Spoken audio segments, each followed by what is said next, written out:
Ang kwentong ihahandog natin ngayong Pasko ay isang malinaw na paalala na may mga taong tunay na mapanganib at hindi matatag ang pag-iisip na tahimik na namumuhay sa ating paligid.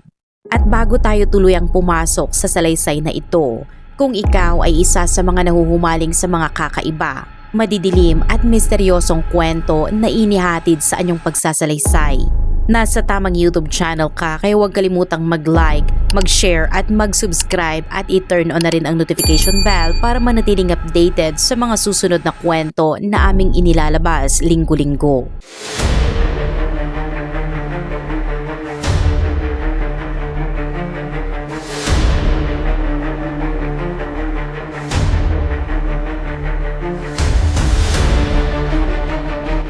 Noong gabi ng ika-20 ng Disyembre 2022, isang dalaga na nagngangalang Monson Hu ang nakaupo sa isang mesa sa isang Korean barbecue restaurant sa hilagang bahagi ng Seoul, ang kabisera ng South Korea, kasama ang kanyang nobyo na si Lee Ki-yong. Wala pa silang ino-order na pagkain noon at hindi man lang tumitingin si Moon sa menu. Sa halip, paulit-ulit niyang tinitingnan ang kanyang relo habang hinihintay ang pagdating ng kanyang mga magulang. Espesyal ang hapunang iyon para kay Moon dahil ilang buwan na silang nagde-date ni Lee at lubos na siyang umiibig dito, ngunit iyon ang unang pagkakataong ipapakilala niya ang kanyang nobyo sa kanyang mga magulang. Bilang sorpresa, si Lee mismo ang nagpareserba ng mesa para sa 4 na tao sa gabing iyon. Inimbitahan niya ang mga magulang ni Moon upang sa wakas ay magkakilala silang lahat. Habang nakaupo sila, tumingin si Moon kay Lee at napangiti dahil sigurado siya na sa oras na makita ng kanyang mga magulang ang lalaking ito, tiyak nahahanga sila. Si Lee ay 32 taong gulang, isang veterano ng militar na maraming kwento mula sa kanyang serbisyo. Bukod dito, kapansin-pansin ang kanyang itsura, mataas ang pinag-aralan at nagmula siya sa isang pamilyang kilala sa tagumpay at kayamanan. Ang kanyang lolo ang may-ari ng matas na gusaling tinitirhan niya noon at sa pangkalahatan, ang pamilya ni Lee ay may malaking impluwensya at kapangyarihan sa South Korea. Sa kabila nito, hindi mayabang si Lee. Kilala siya sa pagiging mapagkumbaba, magalang at mabait at mayroon siyang espesyal na malasakit sa maliliit na hayop. May ampon pa nga siyang isang aso at 3 pusa at malinaw kung gaano niya ito kamahal. Sa maraming aspeto, siya ang tipo ng lalaking ikatutuwa ng sinumang magulang na magitang karelasyon ng kanilang anak. Pagkalipas ng humigit kumulang 15 minuto ng kanilang paghihintay, tumingala si Moon at nakita niyang papasok na sa restaurant ang kanyang mga magulang. Agad siyang tumayo, kumaway at tinawag sila papunta sa kanilang mesa. Lumapit ang kanyang mga magulang, binati si Lee at halos kaagad kinuha ni Lee ang menu at nag-order ng mga mamahaling inumin at pinaka-premium na karne na nasa listahan. Hindi nagtagal, masiglang nakipagkwentuhan si Lee sa ama ni Moon tungkol sa kanyang karanasan sa militar. Pagkatapos, kinausap naman niya ang ina ni Moon at ipinakita ang mga litrato ng kanyang aso at 3 pusa. Tahimik lamang na nakaupo si Moon, pinagmamasdan ng eksena at kitang-kita niya sa mga ekspresyon ng kanyang mga magulang na tila nagugustuhan din nila si Lee. Habang tumatagal ang gabi, lalong naging magaan ang samahan. Umabot ng mahigit 2 oras ang kanilang pananatili sa restaurant, nagkukwentuhan, umiinom at kumakain ng mamahaling pagkain. Nang tumayo na ang mga magulang ni Moon para umalis, niyakap nila si Lee, tinapik sa likod at paulit-ulit na sinasabing napakabuti niyang tao. Ganito rin ang naging tugon ni Lee sa kanila at malinaw na talagang nagkakaunawaan sila. Matapos umalis ng mga magulang ni Moon, umalis na rin sila Moon at Lee sa restaurant at naglakad patungo sa parking garage sa kabila ng kalsada kung saan nakaparada ang sasakyan ni Lee. Doon napansin ni Moon na medyo lasing si Lee. Hindi niya ito gaanong napansin habang nasa loob pa sila ng restaurant, ngunit ngayon ay kitang-kita na bahagya itong natitisod habang naglalakad. Gayunpaman, hindi ito'y kinabahala ni Moon sa mga sandaling iyon. Kung tutuusin, napaisip lang si Moon na wow, ang compose niya pala habang kausap ang mga magulang ko kahit halatang lasing na siya. Nakakagulat kung paano niya naitago iyon ng napakahusay, ngunit kahit gaano siya humanga kay Lee, ayaw ni Moon na siya ang magmaneho pa uwi dahil mukhang delikado iyon at dahil halata namang lasing na si Lee. Nang makarating na sila sa kotse ni Lee, dahan-dahan niyang sinabi sa nobyo na bakit hindi na lang natin iwan ang sasakyan dito at mag-taxi na lang para makauwi tayo ng ligtas. Ngunit sa narinig ni Lee, parang pinupuna siya ni Moon sa sobrang lasing at agad siyang na-offend. Sa isip niya, perpekto naman ang date at mahusay niyang naipakilala ang sarili sa mga magulang ni Moon at ngayon ay parang pinapagalitan siya. Dahil dito, sumiklab ang isang napakasamang pagtatalo sa parking garage at nagtapos ito sa pananalita ni Lee na tapos na ang kanilang relasyon. Pagkatapos, umalis siya at naglakad papunta sa kalye para sumakay ng taxi mag-isa. At habang nakatayo si Moon sa tabi ng sasakyan, tuluyan siyang nahulog sa pagkabigla sa nangyari. Sa gulat at tila pagkahilo, tumawag siya ng taxi at umuwi at pagdating sa bahay, humiga siya sa kama at umiyak hanggang sa makatulog. Ngunit hindi nagtagal ang pagkasira ng puso ni Moon. Kinabukasan, may kumatok sa pintuan at pagbukas niya, may delivery guy na may daladalang malaking bouquet ng rosas. Kinuha ni Moon ang mga bulaklak at napansin ang card na nakalakip dito. Pagbukas niya ng card, nabasa ni Moon ang isang mensahe mula kay Lee kung saan humihingi ito ng paumanhin. Sinabing hindi naging maayos ang nagdaang gabi at nakiusap na tanggapin ang mga rosas bilang bahagi ng kanyang paghingi ng tawad. Inanyayahan din siya ni Lee na magsalo sila sa hapunan noong gabing iyon. Lubos na nakapagginhawa ang liham kay Moon kaya ganyang tinawagan si Lee at ipinaalam na pinapatawad niya na ito. Sinabi niya rin na maaari na nilang ituloy ang kanilang relasyon at na wala nang dapat alalahanin dahil nagustuhan siya ng kanyang mga magulang at wala silang kaalam-alam sa naging pagtatalo.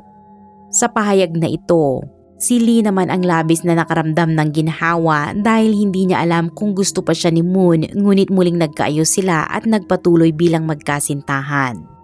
Kaya sa gabing iyon, naglakad sila sa isang mamahaling restaurant at pagkatapos, may nakareserbang napaka-premium na hotel room si Lee para sa kanila.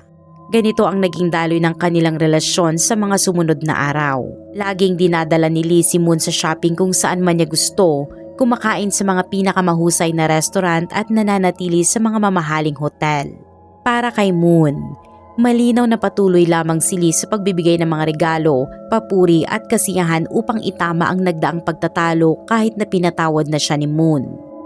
Pagkalipas ng ilang araw ng ganitong trato, sa wakas ay sinabi ni Moon kay Lee na tigilan na niya ang pagbili ng mga bagay para sa kanya dahil okay na siya at ibinigay niya ang pagpapatawad sa kanya.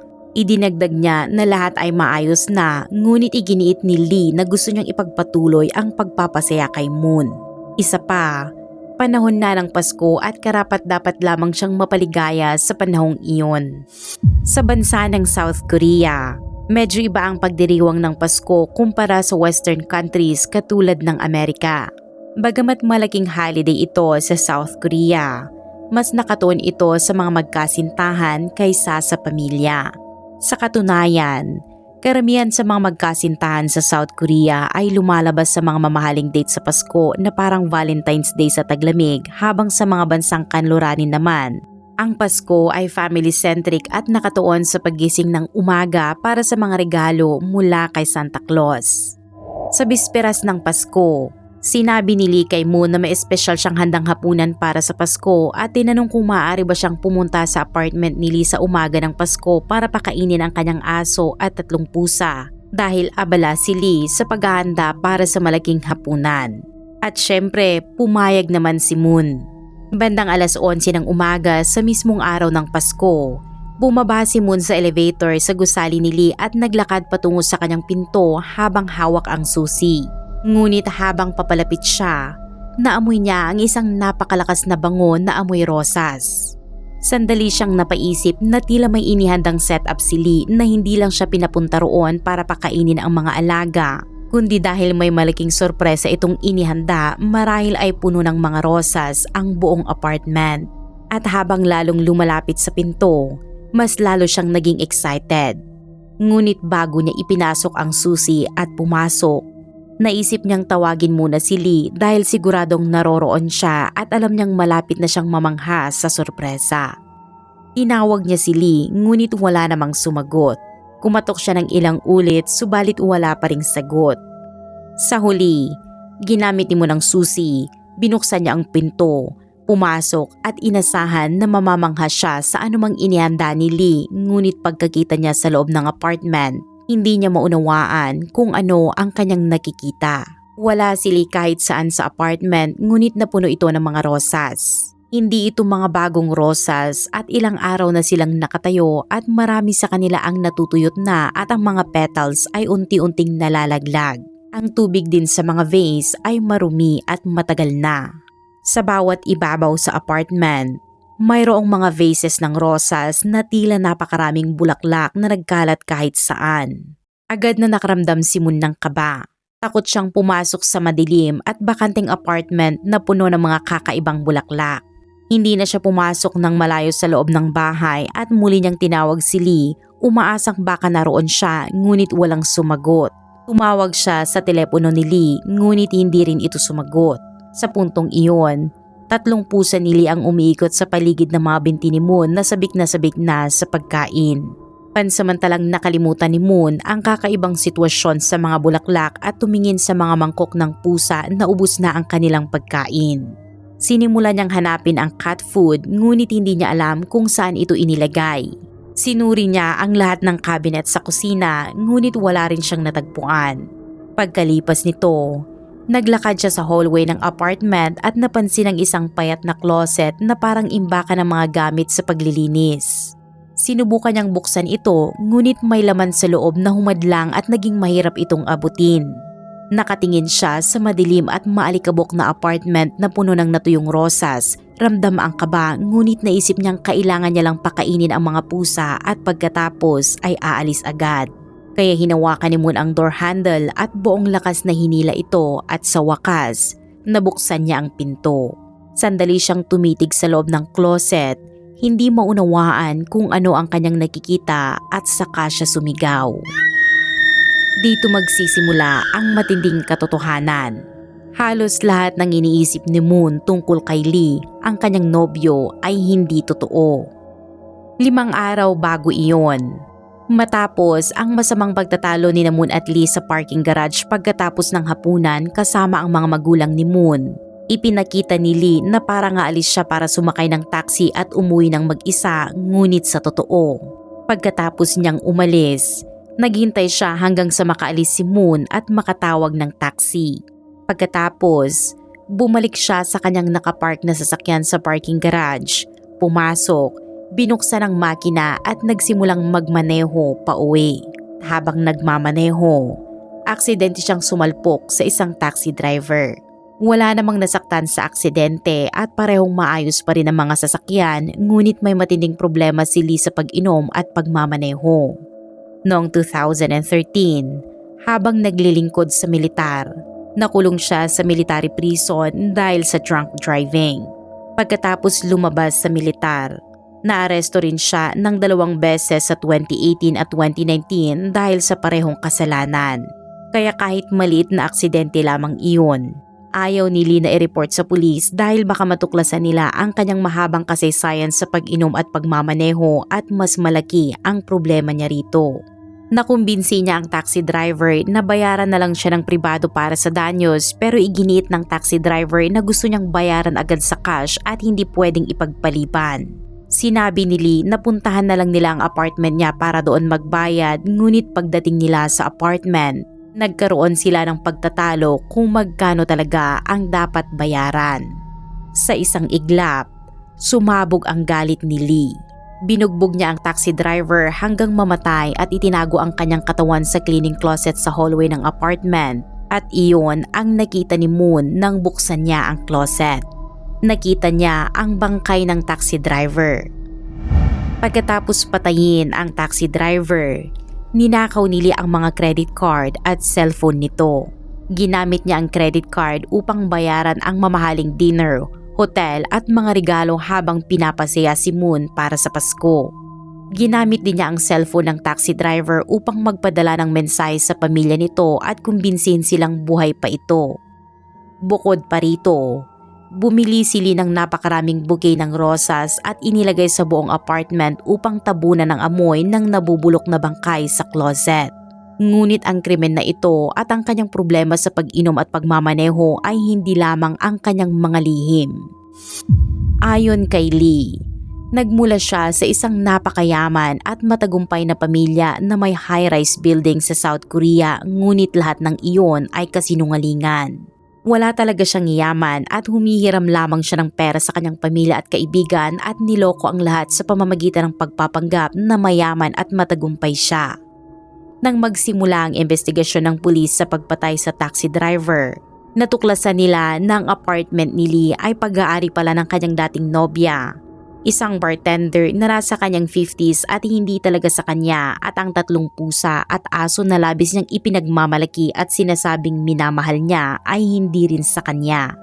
Ang mga iyon ay dating alaga ng kanyang dating nobya. Habang nagpapatuloy ang investigasyon ng pulis sa pagpatay sa taxi driver, natagpuan nila ang bakas ng dugo ng isa sa mga ex-girlfriend ni Lee sa loob ng apartment na pag-aari niya noon. Natuklasan nila na pinatay ni Lee ang kanyang ex-girlfriend, ninakaw ang kanyang apartment at mga alaga nito at kinuha pati ang cellphone niya. Ginamit ni Lee ang cellphone para magpadala ng mga mensahe sa pamilya ng ex-girlfriend na sinusubukang kumbinsihin silang buhay pa siya kahit wala naman talagang nakakita sa kanya o may alam sa kanyang kalagayan. Sa huli, naaresto si Lee sa 2 kasong pagpatay at agad niyang inamin na siya ang pumatay sa taxi driver at sa kanyang ex-girlfriend. Gayunpaman, natagpuan ng pulis ang cellphone ng isa pang nawawalang babae sa mga gamit ni Lee, kaya nagkaroon sila ng malakas na hinala na maaaring may kinalaman siya sa pagkawala ng ikatlong babae. Hanggang ngayon, mariin pa rin niyang itinanggi ang pagkakasangkot sa nawawalang babae at wala pa ring ideya ang pulis kung ano ang tunay na nangyari sa kanya, kaya ang kasong iyon ay kasalukuyang nakahold. Bagamat nakakamangha at parang hindi ka panipaniwala ang buong kwento, ang pinakakakaibang pangyayari ay nang maaresto si Lee. Dahil sa kanyang mga krimen, sumikat siya sa buong South Korea, hindi dahil sa kanyang ginawa kundi dahil sa kanyang napakagandang itsura. Sa mga balita, ipinalabas ang CCTV footage ni Lee habang nakikipag-ugnayan siya sa taxi driver bago ang pagpatay, at sa halip na makita ng marami ang panganib na dala niya, mas nangibabaw ang reaksyong humahanga sa kanyang itsura at inihalintulad pa siya sa isang artista. Dahil sa labis na kasikatan ni Lee sa South Korea, nagkaroon ng takot na baka maging target si Moon na dating nobya ni Lee, na maaaring sisihin siya ng ilan sa mga fans ni Lee sa pagkakakulong ng kanilang idolo at baka subukan siyang saktan. Ngunit mahusay na naitago ng mga pulis ang tunay na pagkakakilanlan ni Moon at hanggang ngayon, pinaniniwalaan na siya ay ligtas. Para rin sa kalinawan, ang pangalang Moon ay isang pseudonym lamang upang maprotektahan ang kanyang tunay na pagkakakilanlan. Sa huli, hinatulan si Lee ng habang buhay na pagkakakulong para sa 2 pagpatay na kanyang ginawa. Ang kwentong ito ni Lee at Moon ay isang matinding paalala na hindi lahat ng nakikita natin sa labas ay totoo. Minsan, ang mga taong kaakit-akit at kaaya-aya sa unang tingin ay maaaring magtago ng madidilim na lihim. Mahalaga na maging maingat at mapanuri tayo sa mga taong pinagkakatiwalaan natin at alamin ang tunay na pagkatao bago masyadong lumapit. Sa kabila ng kabalintuanan at trahedya ng kwento, naway maging inspirasyon ito upang pahalagahan ang kaligtasan, pagiging maingat at pagtitiwala sa sariling intuition. At sa mga masugid naming manonood at taga-suporta, naway maging mapayapa at masaya ang inyong Pasko. Maging ligtas, maglaan ng oras sa pamilya at mga mahal sa buhay, at tandaan na ang tunay na diwa ng Pasko ay hindi sa material na bagay, kundi sa pagmamahal at kabutihan. Maligayang Pasko sa inyong lahat at magkita tayo sa susunod na video.